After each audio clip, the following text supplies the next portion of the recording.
I had been living abroad, and I have 3 kids as well, and my oldest had had mental health struggles, and I was really alone, and different country, different system. And when I moved back to the US, I knew that I wanted to be more verbal. I needed to reach out, just personally who I was. I needed to talk. And I'd said to a friend that I wish there was something like Al-Anon for mental health challenges. And thankfully, she knew about NAMI, and she said there is.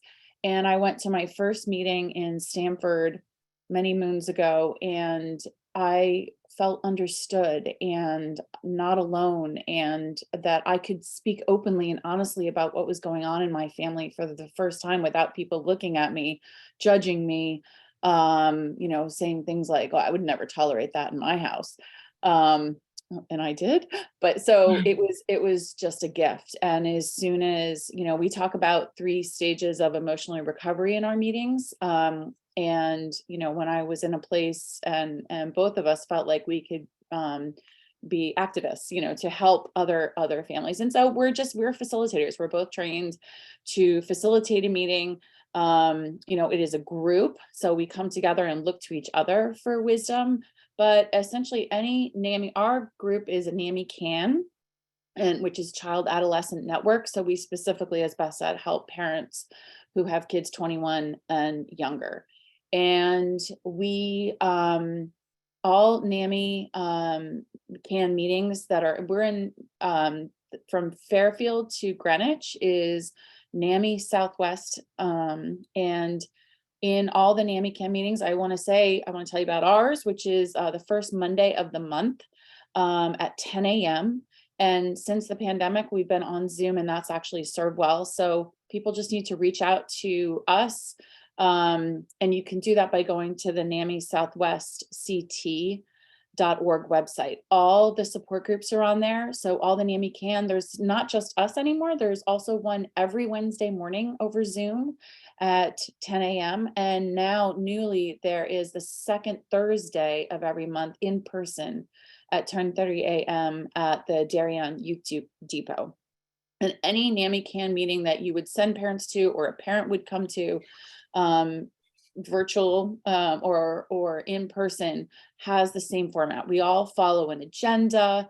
We have group guidelines that it's a confidential, safe space, and because that's what it is. And as anyone knows, in mental health is so unusual, it's free. You can Mhm. come and you can get support, and you can meet other families. You can learn from other people's experiences. You can feel not alone. And so we go through the agenda. We have a check-in that we do. And what's really important about the check-in is you can share, your name, your town, your child's diagnosis, if they have any.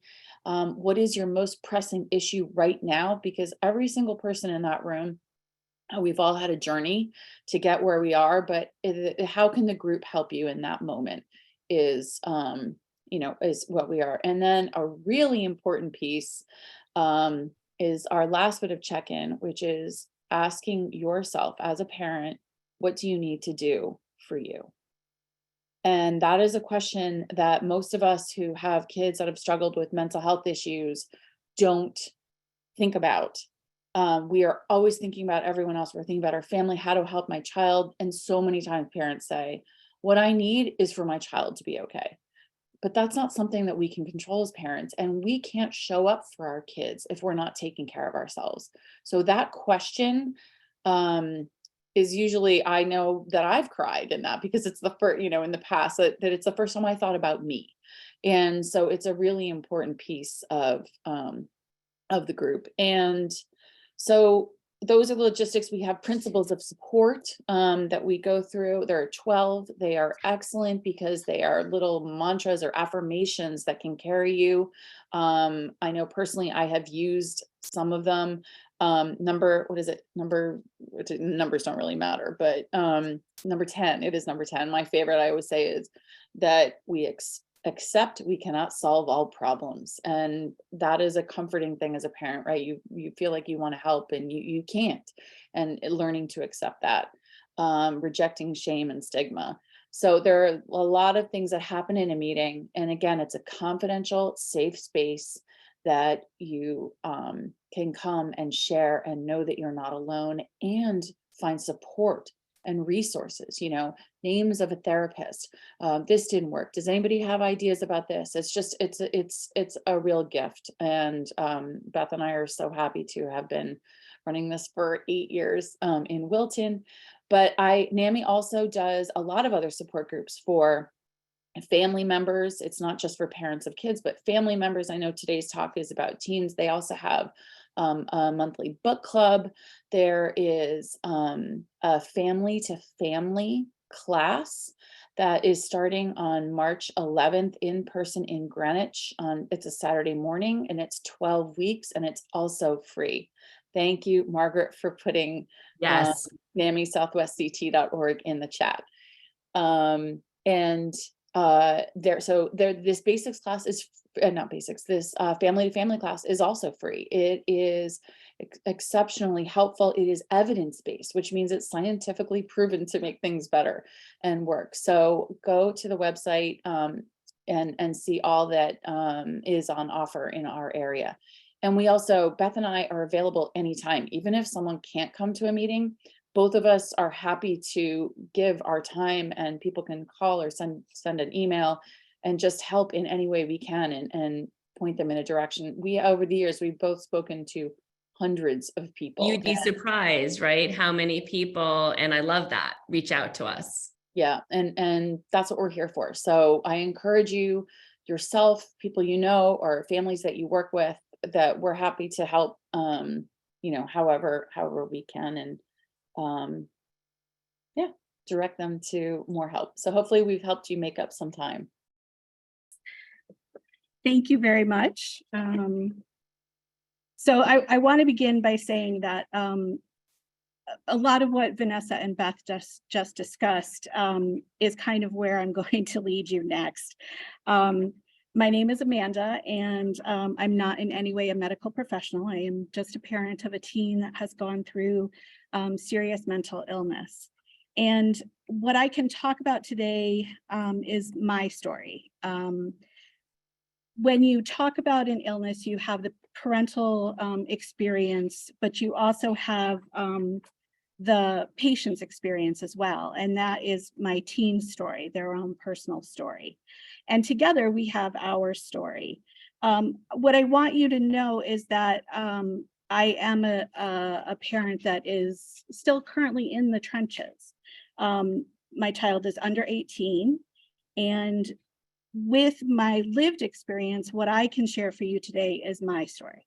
I don't feel comfortable sharing theirs, so I won't discuss the diagnosis or anything like that, their name, any of that at all. So I am a parent of 2 children. Our oldest began exhibiting symptoms of a mental health disorder in 7th grade. Eventually it escalated to severe symptoms, and they were hospitalized. They took part in an IOP. I think Margaret may have discussed that, the intensive outpatient program. And we spent the last 3.5 years building up a team to help our child, as well as now what I'm participating in, which is to try to help end the stigma by sharing my story. Once our child had been diagnosed and we were on our way to a treatment plan, I reached out to NAMI, and I took part in a support group, and I took part in the family support group. And this is really for anybody. It could be for a parent, it could be for a partner, a spouse, anyone who is supporting someone who has a mental illness. And when we went around the room, I realized that I had the youngest child in the room. And the stories that I was listening to at the time of where I was in our journey was difficult for me. And I didn't go back. I waited. And then I found out about NAMI-CAN, which is the Children and Adolescent Network. And ironically, Beth and Vanessa were the smiling faces that I saw on my Zoom screen when I finally got up enough courage to attend it. And everything that they both discussed really happens. I mean, they follow a strict agenda. You have things that you are able to take away from that meeting and put into action until the meeting that happens next month. Prior to that, I was completely overwhelmed. And when I left that first meeting, I felt as though I had found people who really understood what I was going through. And there was a light at the end of the tunnel that I was not able to see. Vanessa mentioned the stages of the emotional recovery, and this is something that NAMI has you focus on during the meeting. And they are dealing with catastrophic events, learning to cope, and moving into advocacy. And you can transition back and forth between all of these stages depending upon where your child is in their particular journey. And I've taken those, but I put my own spin on them to talk about self-care. The catastrophic events for me is really survival mode. That's what my family was in. Our child was hospitalized, and my husband and I were meeting in the kitchen at 2 o'clock in the morning, eating chips, and I was crying. That's what survival mode looked like for me. And this was before I had found NAMI, certainly not good coping skills at all. But suddenly you are dealing with doctors and therapists and psychiatrists and pharmacies and insurance calls and the school personnel. Your personal schedule, work schedule is disrupted. And you're on a roller coaster ride and you cannot get off. So when you're in that type of a survival mode, what is the self-care that you need? Well, I say what you need is to focus on the bare minimum. Are you eating? Can you just put bars or fruit in your car or your purse or a bag so that when you're running between different appointments, you're getting some kind of sustenance? Are you drinking water? Keep a water bottle with you. Are you getting enough sleep? Are you getting any exercise? A walk for 5 minutes, 10 minutes can make a huge difference when you are in that survival mode, whether your child is in the hospital or they've just come home and you're trying to support them. There can be times, we heard earlier from the doctor, the amount of time that people have to wait to get to that next level of care, depending upon where they are in their own journey. Well, you may be waiting for that appointment with a therapist that's still 4 weeks out, but you have a child who needs support now, and you can't leave them alone for safety measures. So you need to be able to build a team and find people that can support you for 5 minutes or 10 minutes so that you can get just a little downtime, take a break from what's going on. But that's what's happening in survival mode. And to really think about things like, can somebody make a dinner and bring it over to you? My therapist always reminds me that when we're in survival mode, I may care about the environment, but paper plates work. And then I don't have to worry about the cleanup. And it's one less thing that I have to focus on. So trying to find what those simple things are when you're in that survival mode to be able to get to the next level. No doom scrolling at night because you can't sleep, things like that. The second emotional stage of recovery is learning to cope.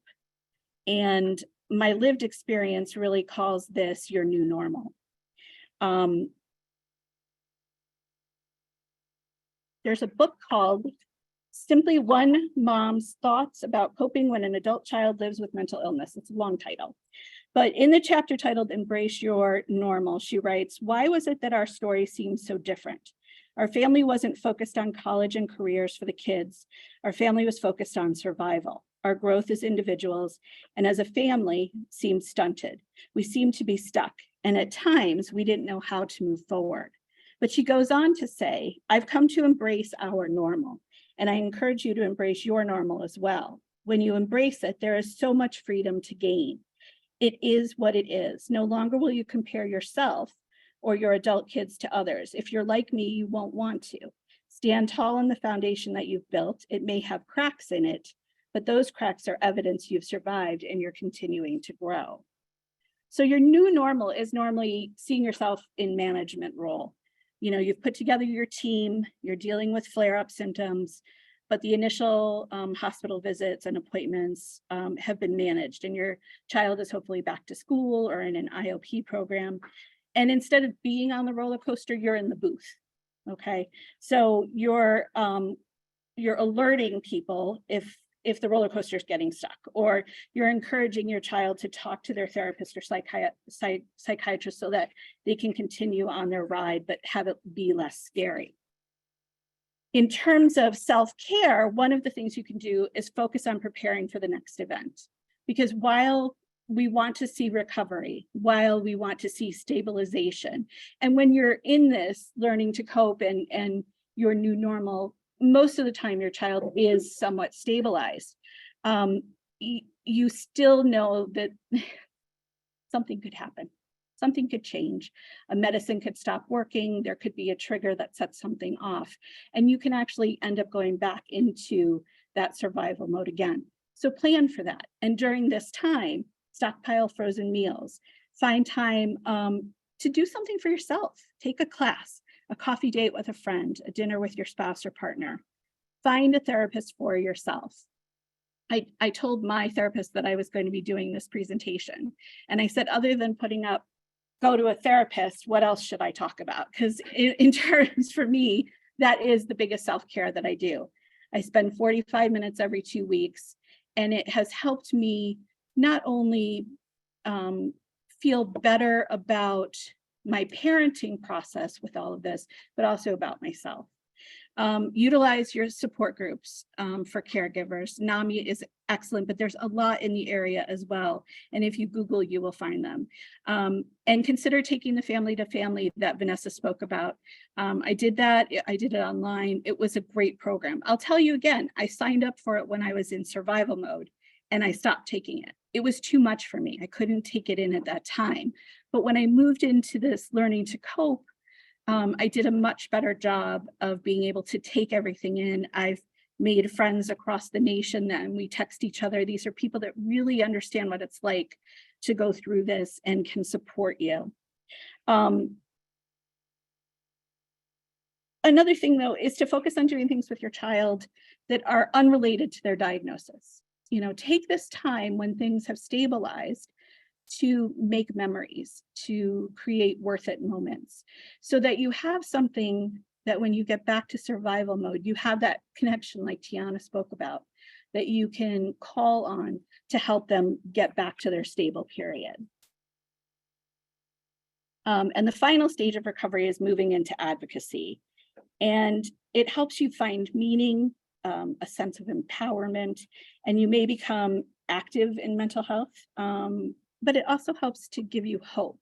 For me, and I think you've heard a lot of people refer to this, it's really about ending the stigma. And if we apply self-care to this, I believe helping to end the stigma is a form of self-care. You know, when you care for someone with a serious mental illness, you're living in a world that many others can't contemplate. And due to the stigma, as Beth spoke about, it's very, very difficult to talk to anyone about it. While it is getting, you know, incredible coverage now and events like this are happening, which is amazing, it's still very difficult when it first happens to start telling everybody what it is that you're going through. So start small. You pick one person to talk to about it, a friend, a coworker, a therapist, someone that you trust. Share information on social media about mental illness in general. That sometimes gets the ball rolling in terms of helping to end the stigma. Become involved in organizations like NAMI.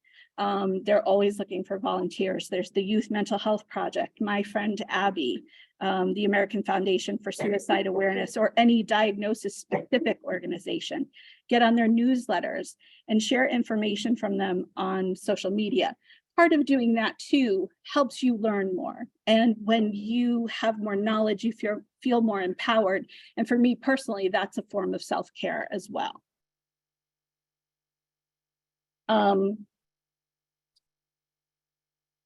So how does sharing help?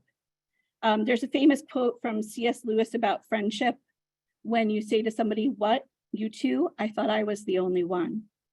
For me, it was a friend from high school who I refound through Facebook, and we have a shared lived experience now. She was incredibly brave and shared her story with me, and I felt brave when I shared mine with her. And now we can honestly support each other. So having that just one person in your friend group that you can reach out to that's outside of your family, because your family knows what's going on. Your spouse, your the grandparents, aunts and uncles, they may be aware, but it's important to also have that friendship support as well. And self-care doesn't just come in manicures and spa days. It can be crying on a friend's shoulder and them saying nothing other than I understand. That can be very, very helpful. So I've never publicly discussed my child's struggle in school and their diagnosis on social media, but I've shared a lot of mental health images and stories, and I've raised money for my friend Abby, and I've done the NAMI walk. By doing that, I've received DMs from people on my friend list asking for help. I've referred a couple of them to Beth and Vanessa through NAMI. It allows people to privately contact you and say, hey, do you know anything about this? And that helps them get the support that they need for themselves or for their loved ones. Ending the stigma does not mean signs on the Capitol steps. It can mean just one person, changing the view of one person, and then having that ripple effect, how that affects that next family and how they help that next family. And it helps you see how far you've come. I think about my first day in that NAMI-CAN support group.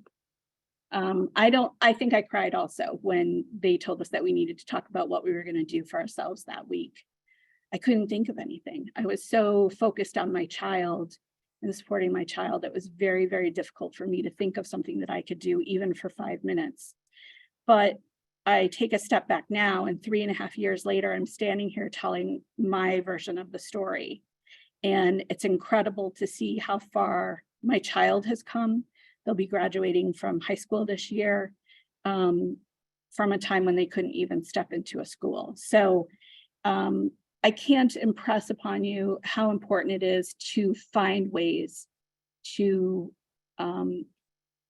use self-care when you're a caregiver. It's difficult to find time for yourself.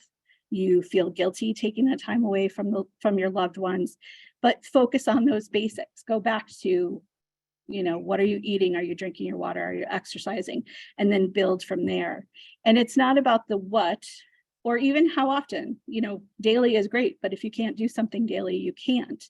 But focus on yourself just in a short amount of time and put on your oxygen mask first. My husband uses long walks with the dogs in the woods. That's his way to do self-care. Everyone has a different way. You can use art, you can use music, you can use games and puzzles, binging your favorite TV show. Whatever it is that you need to do for yourself is okay. It's allowed. And it's necessary in order to get up the next day and fight the good fight and fight the demons that you can't see. I'm going to leave you with a quote from one of my favorite people, Fred Rogers. Some days doing the best we can may still fall short of what we would like to be able to do, but life isn't perfect on any front, and doing what we can with what we have is the most we should expect of ourselves or anyone. So thank you to Region 1 for inviting me back again. I really appreciate it. And thank you to all the speakers.